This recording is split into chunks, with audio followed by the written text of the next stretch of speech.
বিসমিল্লাহির রহমানির রহিম। সীমা কিচেনপুর থেকে বলছি। আমি ভালো আছি। আমি আজকে আপনাদের কাছে একটা রেসিপি নিয়ে আসি। এই যে পাবদা মাছ, আমি পাবদা মাছ রান্না করবো এই যে পটল দিয়ে। সঙ্গে পটল দিব, আর একটু করে আলু দিব, আর টমেটো দেবো। আপনারা আমার ফুল ভিডিওটা দেখুন।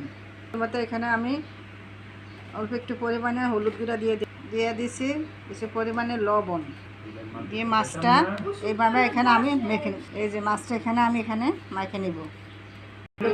মাছটা আমার ভাজা হয়ে গেছে। এই যে প্রথমত একটা কড়াইতে আমি এই যে কিছু পরিমাণে আমি সয়াবিন তেল দিয়ে দিলাম মাছটা ভাজার জন্য। সেটা আমি এখানে মাছগুলো আমি দিয়ে দিলাম।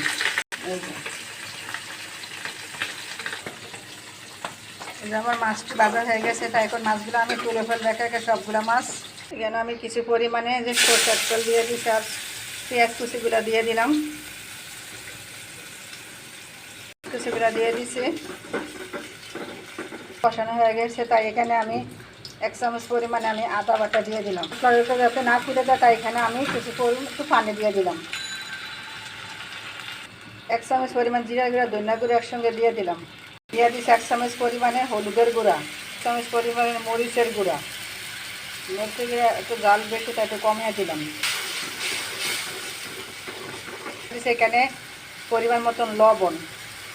আমার এখানে কষানো হয়ে গেছে, তাই দিয়ে দিলাম এখানে কেটে রাখা আলুগুলা দিয়ে দিলাম। এখানে এই যে পটলগুলা এখানে আমি একটু কষাবো। আমি এখন এখানে ঢাকনা দিয়ে রেখে দিলাম। ফিরে এলাম 10 মিনিট পরে। 10 মিনিটের মতন তরকারি এখানে আমি কষিয়েছি। এই যে 10 মিনিট কষি, তাই এখানে আমি কিছু পরিমাণ মতন পানি দিয়ে দিলাম। এই যে পরিমাণ মতন কিছু পানি দিয়ে দিচ্ছি।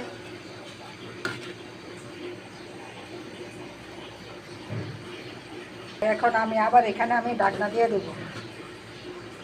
এই যে আমার তরকারিটা হয়ে গেছে, তাই এখানে আমি এই যে আমি কিছু এখানে টমেটো আছে, টমেটোগুলো আমি দিয়ে দিলাম। টমেটোগুলো দিয়ে একটু নেড়ে ছেড়ে দিব। এই যে আমার তরকারিটা হয়ে গেছে, তাই এখন আমি তুলে ফেলবো।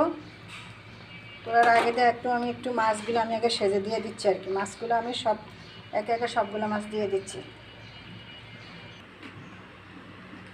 এই যে আমার পাবদা মাছ দিয়ে পটল দিয়ে রান্না হয়ে গেছে। দেখুন কত সুন্দর একটা কালার। প্লিজ আমার ভিডিওটা যদি ভালো লাগে থাকে, তাহলে আমার চ্যানেলটাকে সাবস্ক্রাইব করুন, লাইক কমেন্ট করুন পরবর্তী ভিডিও দেখার জন্য। আল্লাহ হাফেজ।